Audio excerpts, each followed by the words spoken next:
প্রিয় দর্শক, আসসালামু আলাইকুম। রাজনৈতিক দলের কার্যক্রম পরিচালনা, নির্বাচনী প্রচারণা, কর্মসূচি বাস্তবায়ন এবং কাঠামোগত ঐক্য ধরে রাখার জন্য প্রয়োজন হয় অর্থের। আর এই অর্থ বিভিন্ন উৎস থেকে আসতে পারে, কিন্তু আমরা লক্ষ্য করেছি সম্প্রতি বাংলাদেশে কোনো রাজনৈতিক দলের অর্থের উৎস নিয়ে রাজনৈতিক অঙ্গনে যেমনইভাবে আলোচনা হচ্ছে, তেমনইভাবে একটি মহল উদ্দেশ্যমূলকভাবে নিজেদের স্বার্থ চরিতার্থ করার জন্য এই সমস্ত রাজনৈতিক দলগুলোর অর্থের উৎস নিয়ে যেমনইভাবে কটাক্ষ করছে, হেয় করছে, তেমনইভাবে রাজনৈতিক দলগুলোকে হেয় প্রতিপন্ন করার জন্য চেষ্টা করছে। তাই আজকে আমরা এই ভিডিওতে একটি রাজনৈতিক দলের অর্থের উৎস নিয়ে আলোচনা করব। অর্থ প্রদানকারী পক্ষসমূহ।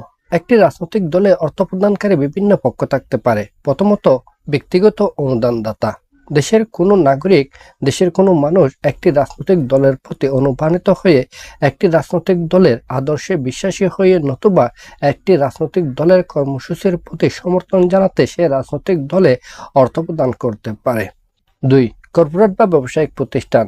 দেশের কর্পোরেট বা ব্যবসায়িক প্রতিষ্ঠানগুলো রাজনৈতিক দলগুলোতে অনুদান দিয়ে থাকে তাদের উদ্দেশ্য চরিতার্থ করার জন্য। আবার কখনো কখনো বাধ্য হয়েও রাজনৈতিক দলগুলোতে অর্থ প্রদান করতে বাধ্য হন কর্পোরেট বা ব্যবসায়িক প্রতিষ্ঠানগুলো। 3. বিদেশি অনুদান। কোনো কোনো রাজনৈতিক দলের জন্য বিদেশি অনুদানও আসতে পারে। আবার কোনো কোনো দেশে রাজনৈতিক দলের জন্য বিদেশি অনুদান নিয়ন্ত্রিত এবং নিষিদ্ধ। তবে একথাটি নিশ্চিতভাবে বলা যায় যে বাংলাদেশে যে সমস্ত রাজনৈতিক দল রয়েছে সে সমস্ত রাজনৈতিক দলগুলোতে প্রবাসে যারা অবস্থান করেন বাংলাদেশি নাগরিক, তারা অর্থায়ন করে থাকেন স্বেচ্ছায় ওই রাজনৈতিক দলের প্রতি বিশ্বাসী হয়ে, ওই রাজনৈতিক দলের আদর্শে অনুপ্রাণিত হয়ে। 4. রাষ্ট্রীয় অনুদান।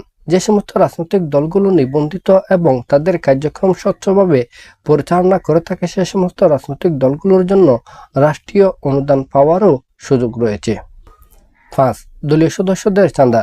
একটি রাজনৈতিক দল বা সংগঠন পরিচালিত হবে দলীয় সদস্যদের চাঁদার উপর ভিত্তি করে। এটি কোনো নতুন কথা নয়, তবে বাংলাদেশের রাজনৈতিক অঙ্গনে ভিন্ন সংস্কৃতি বিদ্যমান রয়েছে। রাজনৈতিক কর্মীদের চাঁদাবাজের উৎপাতে সাধারণ জনগণ অতিষ্ঠ। সুপারসমূহ। একটি রাজনৈতিক দলের উচিত তার অর্থের উৎস সম্পর্কে সর্বাবস্থায় জনগণকে ওয়াকিবহাল করা, আবার স্বচ্ছতা জবাবদিহিতা নিশ্চিত করা। রাজনৈতিক দলের স্বচ্ছতা জবাবদিহিতা নিশ্চিত করার জন্য সংশ্লিষ্ট কর্তৃপক্ষ নিয়মিত অডিট পরিচালনা করা।